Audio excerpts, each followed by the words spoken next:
Nah, bayangkan kalau kebenaran itu dikawal oleh satu peradaban perang. Jadi Nabi sesuai diangen-angen Nabi. Perang Badar menang Nabi, perang Uhud menang wong kafir, perang ini gonta-ganti.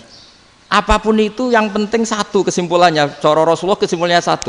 Orang tidak kober mikir kebenaran secara mengendapkan pikiran dengan pikiran jernih. Maka hebatnya Nabi ketika perjanjian, pokoknya saya minta nggak ada perang. Dan orang boleh mendiskusikan Islam. Itu luar biasa idenya Nabi. Karena bawaan perang itu orang kan nggak kober mikir. Ibarat seorang misalnya seneng satu perempuan, ketemu rivalnya langsung perang kan gak mikir. Tapi kalau kau bermikir, dia ngenangen cawe wedok iku ora seneng aku. Untungnya apa untuk wong ayu ora seneng, malah mau loro hati. Terus sudahlah, buruan dialihkan kemana kan gitu. Itu nak mau amen WA nan tukaran lewat SMS atau tarung langsung ora kau bermikir. Tapi kalau kau bermikir, akhirnya berpikir nih, perempuan tadi sebenarnya yang disenangi siapa? Oke, ternyata senang Pak Erik. Sudah kita ngalah. Karena tidak ada nikmatnya kan menikahi perempuan yang sama sekali tidak mencintai kita. Tapi kalau nak kau berpikir pokoknya diprovokasi, wah kue kalah mbak A, kue kalah mbak B, pikirannya kan, ojo sampai kalah. Bareng wis menang ternyata ada emas. Nah bayangkan Islam itu seperti itu dulu, dipertarungkan. Doang Islam itu dinu aklin, agama yang diterima dengan akal sehat. Tapi sekarang ukurannya perang, yang menang berarti benar, yang menang benar, kan terus jadi repot. Itu Nabi tidak ingin, makanya Nabi ingin sudahlah, nggak ada perang. Nah, makanya kata Imam Zuhri, fathul Islam terbaik adalah orang boleh diskusi tentang Islam dan tidak ada perang. Lagi-lagi penting, tidak perang itu penting, silmun itu penting, perdamaian itu. Setelah tidak ada perang, akhirnya fatafawadu fil hadis wal munazah, orang boleh diskusi apa saja, termasuk boleh adu polemik. Konsep satu Tuhan dan Tuhan banyak diperdebatkan. Akhirnya Nabi secara rileks bisa menjelaskan. Muhammad, urusan kita banyak. Kalau Tuhannya satu tidak cukup, Tuhan harus banyak untuk menyelesaikan berbagai urusan. Ada Tuhan bagi rektorat, bagi macam-macam kan. Ada Tuhan untuk ngurusi utang, ngurusi BPKB, macam-macam. Terus kata Rasulullah, enak saja Nabi jawabnya. Ya kalau kamu punya majikan banyak, perintahnya beda-beda, kamu mangkel enggak, bingung enggak? Ya susah mat. Kalau majikannya banyak, perintahnya beda-beda, kita jadi repot. Senang mana? Senang majikan satu. Ya sudah, Tuhanmu itu majikan kamu. Kalau Tuhannya banyak, perintahnya macam-macam, kamu yang repot. Akhirnya sudah mat, Tuhannya satu aja. Nah, itu ya barokahnya diskusi tadi, barokahnya enggak perang. Daraballahu mathalan rajulan fihi syuraka'u mutasyakisuna wa rajulan salamal lirajul hal yastawiyani masalah. Terus alhamdulillah. Jadi orang yang paling kafir pun saat itu taslim. Nah, ini kembali ke kalimat la ilaha illallah. Saya tidak perlu provokatif, pasti teori saya itu benar. Bukan saya bilang benar itu karena sombong, enggak. Ini sesuai teks. Misalnya begini, benar enggak kelompok takfiri yang suka ngafirkan orang lain? Itu pasti tidak benar. Logikanya gampang. Orang yang kafir 70 tahun saja dengan melafadzkan la ilaha illallah menjadi muslim. Masa dengan kalimat yang sama yang muslim menjadi kafir? Itu logikanya kan enggak ketemu. Orang kafir 70 tahun untuk menjadi muslim disuruh baca apa? La ilaha illallah. Tapi gara-gara baca la ilaha illallah nyekel patok jadi kafir. Pertanyaannya, loh ini kalimat apa? Kalimat untuk mengkafirkan apa kalimat untuk mengislamkan?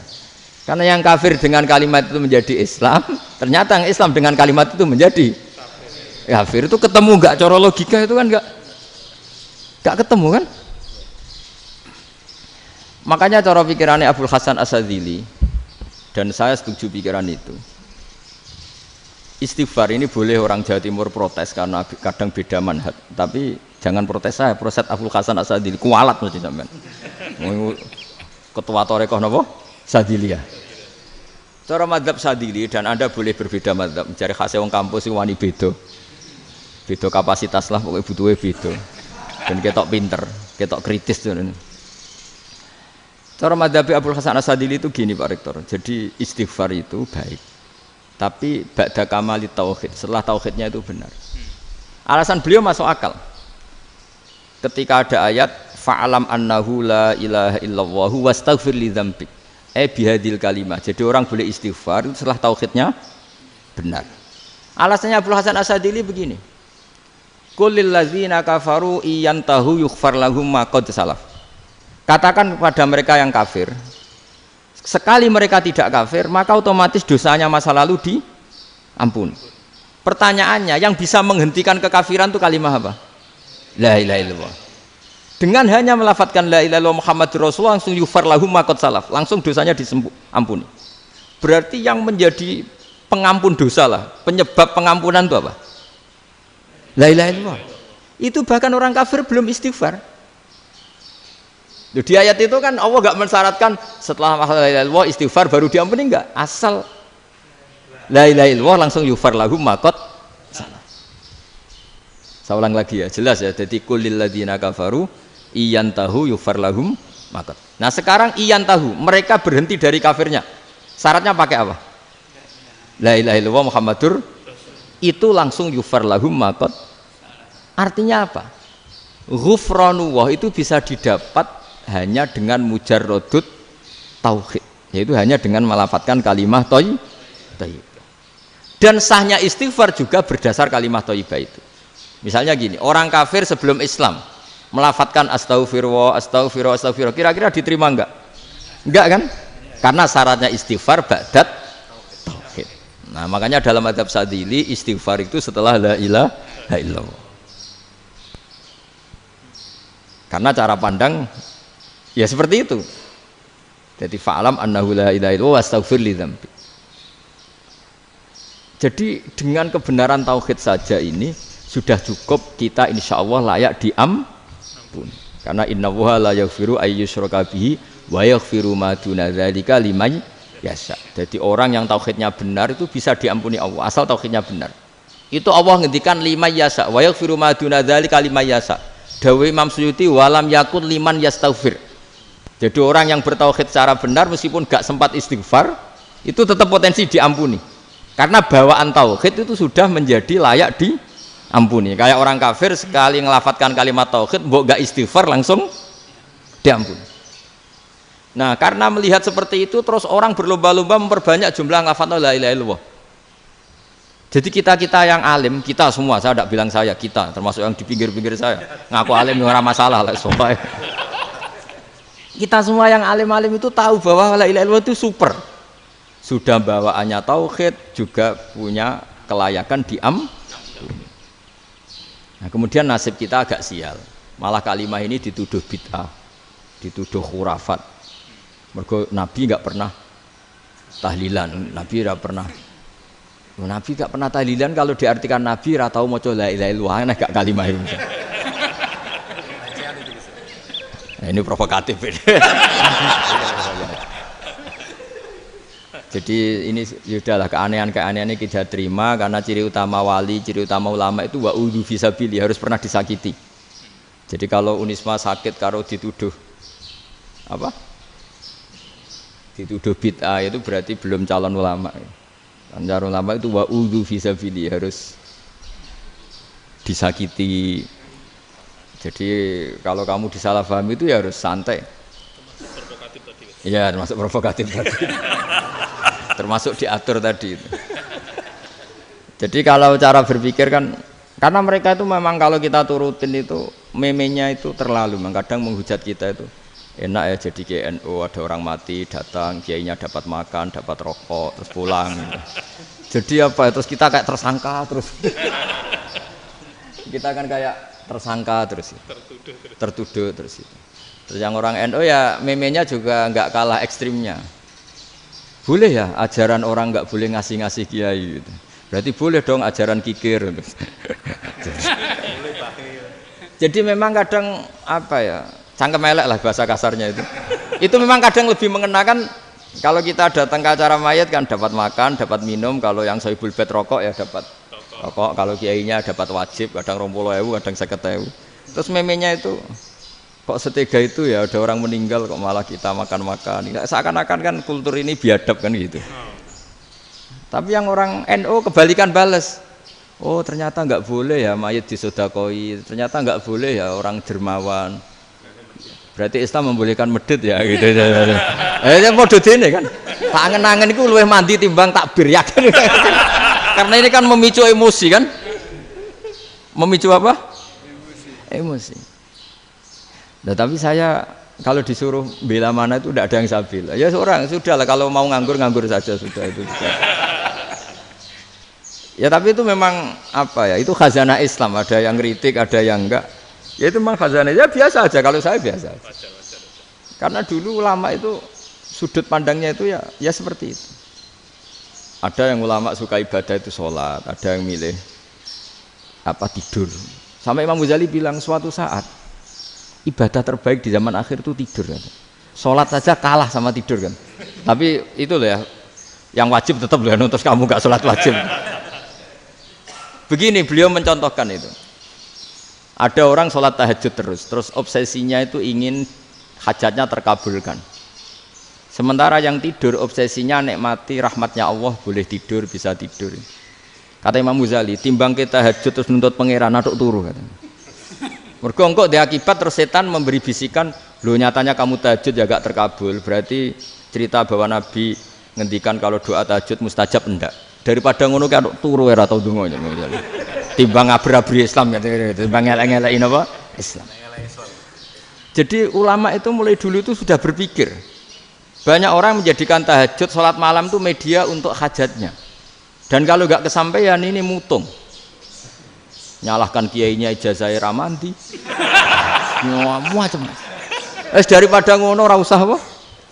Tahajud itu turu. Dan jenis kayak ini tuh banyak. Makanya ulama kayak saya itu saenake dhewe itu ya jarak.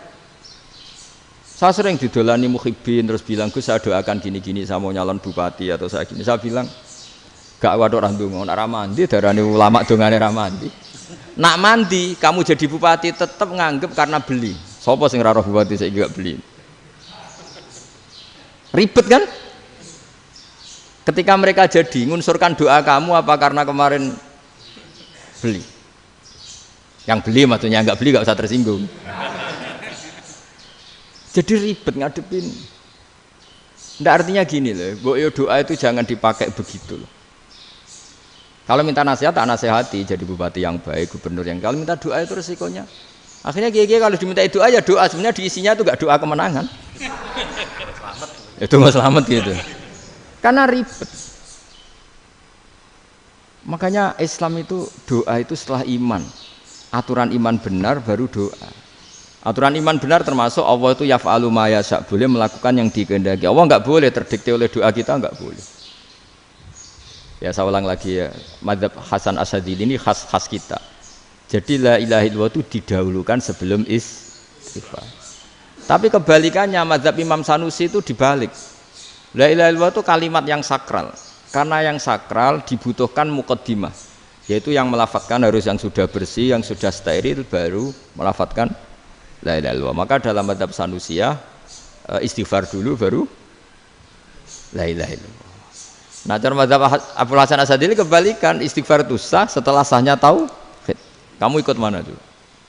Asyadzili apa Sanusiyah? Alhamdulillah sama-sama tidak paham ya sudah. Akhirnya sudah. Ya enggak kemana-mana kan gitu. Jadi apa ya? Terus ini saya teruskan, ini biar khas pesantren atau khas NU lah, kalau bahasa Pak Rektor khas NU. Ini Ben sampean tahu beberapa perbedaan itu lazim, halaman 24. Ya, halaman 24 sama 25. Tak baca, ini masih orisinil. An Sufyan bin Uyainah, ini juga gurunya Imam Syafi'i. Kata Sufyan bin Uyainah, beliau cerita, kana Isa wa Yahya alaihi masalam ya'tiyanil qaryah. Fayas'alu Isa an syirari ahliha. Wa yas'alu Yahya an khiyari ahliha. Jadi Nabi Isa dan Nabi Yahya itu satu generasi, sama-sama masih muda. Kalau di satu kampung yang Nabi Yahya tanya, ini keluarga terbaik siapa? Saya mau nginap di situ. Karena kumpul orang baik itu nyaman. Kalau Nabi Isa kebalikan, keluarga terburuk mana ya, saya tak di situ. Nah terus akhirnya faqala lahu Yahya, lima tanzilu ala syirarin nas. Kenapa kalau kamu bermalam kok malah kumpul orang-orang yang nakal? Innama ana tabibun udawil mardo. Saya ini nabi ibarat dokter. Di mana-mana dokter yang ngumpuli yang sakit, ngobati yang sakit. Makanya di NU itu ya banyak kiai jazab mengumpuli yang nakal-nakal. Nak tepak yang entas yang nakal, nak ora tepak ya katut. Ini adu nyali lah sudah gitu. Tapi itu ada ilmunya, yaitu niru Nabi siapa? Isa. Kalau kamu dokter penelitian tuh cari daerah yang banyak pandemi apa yang bersih? Yang banyak pandemi, karena yang namanya penelitian ya di situ kan. Kalau kamu dakwah ngentas kemiskinan, ke daerah miskin apa daerah kaya? Nah sama, kalau ngentas kefasikan ke daerah fasik apa daerah orang soleh? Fasik. Ya, tapi itu Nabi Isa. Nah kalau kamu tidak Nabi kan potensinya kan itu. Tapi setidaknya bahwa kita sering disalahkan karena punya beberapa tokoh yang ngancani fasik-fasik, itu sebenarnya ada dalilnya, yaitu Nabi siapa? Isa. Nah terus masalah tegas dan lunak. Ketika ada mahasiswa misalnya pacaran, boncengan lanang dan perempuan, itu pilihan kita apa? Kalau tegas, terus gak mau mendengar kita. Misalnya gini, contoh gampang, tak beri contoh Pak D, jangan orang tua, nanti secara fikih itu beda. Nah ini kan kita orang pesantren, nah, biasa ngaji fikih detail. Kamu Pak D seorang perempuan, mahasiswi misalnya, sering pacaran. Setiap ke situ sama pacarnya kamu diam saja. Padahal kamu dosen keislaman. Mesti pawanaan kamu nyimpulkan, ternyata pacaran itu tidak apa-apa. Buktinya Pak D itu tidak negur, menengahi. Ini berarti as-sukut alal mungkar. Tapi kebalikannya, Pak D ini terkenal keras. Nak rono mesti ra diaku ponaan. Akhirnya ya ora rono. Mesti ngerti nak mesti diamuk. Nah, dua orang ini sama-sama gagal kan? Yang lunak menjadikan ponaannya pacaran terus karena enggak negur sehingga dikira membolehkan. Sing keras juga gak sempat bina wong rono era wani. Akhirnya dua orang ini sama-sama ndak ketemu, sama-sama ndak berkesempatan membina kan? Gagal membina kan? Karena yang keras ponaannya ndak pernah situ, berarti gak bisa bina kan? Yang lunak membiarkan berarti juga ada bina. Nah, Islam itu antara dua itu. Ya agak terlalu lunak, gak terlalu keras. Karena kalau terlalu keras, misalnya ada kiai terlalu keras, lu masyarakat mau tanya itu gimana? Lari kan? Lu saya ini punya pengalaman pribadi. Saya ini kan kecelok orang alim. Itu kalau pernah ya saya itu berusaha ya pokoknya ya umumnya orang alim lah. Tenang, terus anteng, nggak gejlok-gejlokan. Itu nggak ada yang tanya. Saya mimpi ketemu beberapa ulama itu disalahkan. Terus umat saya kalau mau tanya itu ke siapa? Wong alim wis wibawa, meneng tambah banget wibawane. Kepala Quran, sering gojlok rektor macam-macam. Terus wong wanita kok, saya biasa ke pasar pandangan dicegot orang. Gus, putri saya itu sering keluar darah tapi melebihi batas haid gini-gini. Kalau badhe sowan jenengan, gak usah sowan ning kene mbek ngadeg-ngadegan. Terus tanya, yang haid berapa hari, Gus? Ya supaya rudat ilal adat sebelum dia punya penyakit istihadah itu berapa? 6 hari ya sudah, kembali 6 hari lainnya mustahadah, tetap sholat, tetap normal. Tapi kalau saya wibawa, mau pasar gue tasbih seduwilu. Iku mesti wong salaman njaluk donga yakin. Tapi baru kayak rada uraan ketemu wong-wong, dol pening ndi? Mak pening ndi? Gus beneran Gus ketemu jenengan kula wingi badhe tuwa kok. Akhirnya tanya. Dadi uraanku iku amdan. Lho nek sampean asli, iki asli uraan. Karena ndak uraan lah tetap ndak wibawa kan. Jadi baru kayak uraan itu ya banyak. Saya itu kalau ngantor di Jogja itu banyak orang yang tanya. Ya biasa tuh tanya macam-macam. Karena saya uraan. Ke pasar ya orang, bahkan di bis sering ketemu orang. Wah beneran Gus kalau badhe sowan jenengan badhe tanya ini. Ya sudah di sini aja. Jadi semua itu diilmoni. Nah, Nabi itu punya sisi yang dua-duanya jalan. Memang beliau luar biasa, dipilih Allah yang luar biasa. Nabi ketika wibawa itu banyak sahabat yang bahkan mengenali wajahnya aja tidak bisa. Ka'anna ala ru'usihim at-thair. Bayangannya seakan-akan di kepalanya itu ada burung yang takut terbang, saking antengnya. Tapi Nabi sekali mengeluarkan job, sekali santai, itu sahabat tanya itu sampai yang nggak pantas ditanyakan. Nabi saya tadi kumpul istri saya, tapi tidak inzal, itu wajib mandi ndak. Aro'aita law anna ahadana ya'ti imro'atahu walam yunzil. Itu ya ditanyakan. Nabi pun kumpul itu betul saged inzal sepundi. Guys betul lagi. Terus ya ada yang tanya macam-macam. Ya saking ada sahabat dipanggil Nabi tambah lari, dipanggil lagi tambah lari. Pas jenengan nyeluk, oh pas kula kumpul bojo kula. Lah kula kuwatir jenengan orang suci, saya belum mandi, makanya saya lari. Nabi ngendikan innamal mukmin thahir, ya nak masalah ketemu kiai ra apa-apa ijek junub. Sementing kok nak salat kados sik. Tapi Nabi sekali pakai madzahirul jalal, tapi pakai wibawanya, itu orang nggak berani ngomong.